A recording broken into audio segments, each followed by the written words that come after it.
I'm joined right now by Ms. Renuka Chowdhury, MP looks Rajya Sabha for the Congress. Ms. Chowdhury, thank you for taking the time out and joining us. My first question, what do you make of 45-year-old new BJP party president, generational shift, something your own party hasn't been able to effect in decades, ma'am?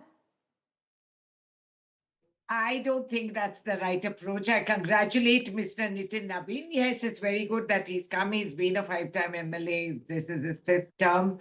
And he's an organizational man. So far, so good. But if it was so easy and such a obvious choice, why did the BJP have to have that many extensions of the existing tenure before they chose him? And it's all right. He's been anointed by the RSS. And that don't even go to Congress party because we did it. If you recall, Jitin Prasad's father had contested earlier. We had Shashi Tharoor and Kharge ji's contest. And we have a regular electoral college where we have people from every state who are in the AICC who are appointed and elected. They're elected and they choose. So we have a democratic setup. There's no comparison between them and us. It's fine. They've done what they've done. And it's more for the optics than for real ideology. Let's face it. It's not even in their own hands.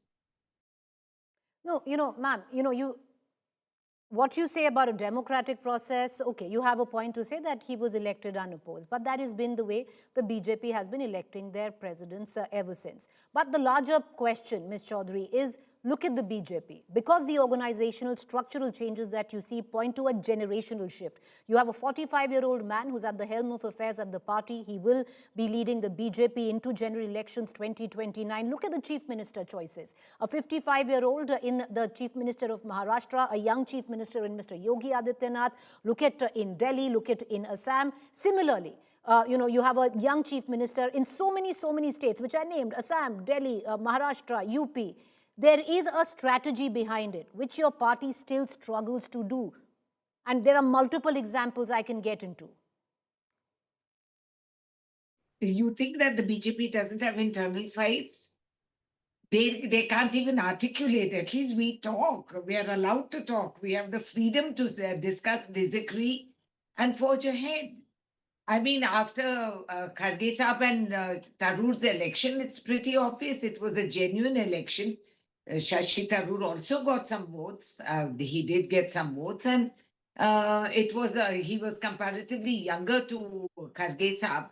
I don't think you look at leadership in just age. Generational shift, of course, it happens inexorably, and it should change is constant. There's no doubt about that.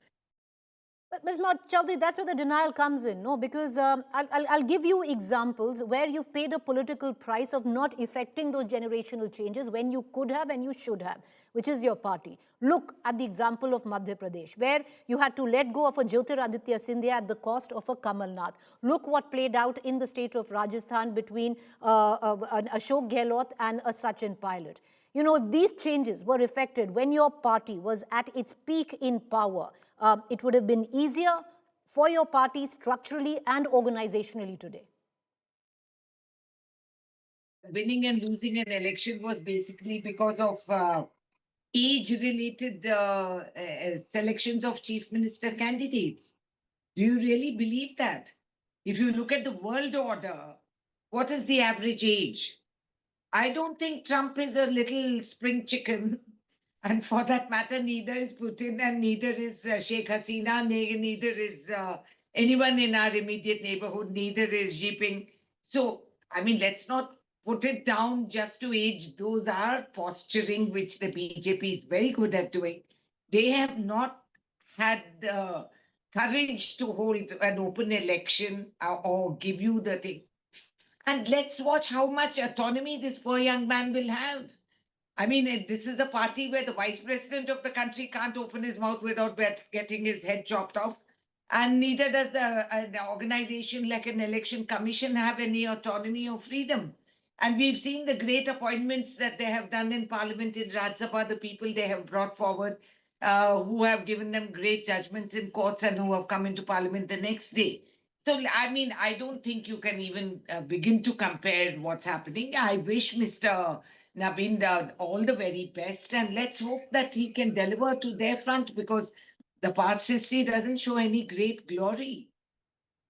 Not Ms. his, Chowdhury, but the forgive me for party. saying this, but that is why what you said is that, the Congress party is a tad bit delusional, because there is this old guard who constantly tries to stick on to whatever little power that there is left to not allow the new guard in. And that makes it extremely infructuous for a party to function. That's not true. We've given in where we thought that the youngsters can pull it off. And we've also dovetailed experience, which is what is required. If you look at Madhya Pradesh and Goa and all these states, then I must question the BJP leadership, that why did they think it was a democratic process to a democratically elected governments being bought out and stalled and toppled and all that they did? Is that part of their process? Has that got anything to do with age-related issues there? Not really. All right. So net, Okay. you wish Mr. Nitin Nabin well, but you think it You all needs should to be well. taken with a pinch of salt. Is that what So he needs a great truckloads of good luck is that? to be able to be able and able to be functioning, because he's a man from the organization. So he knows that. He doesn't know how it works at these higher levels, where a vice president of the country can, by morning to evening, he's transitioned into history. So we'll have to see how that works here. All right, Ms. Chaudhary, thank you for taking the time out and joining us. Appreciate it. Thank you so much.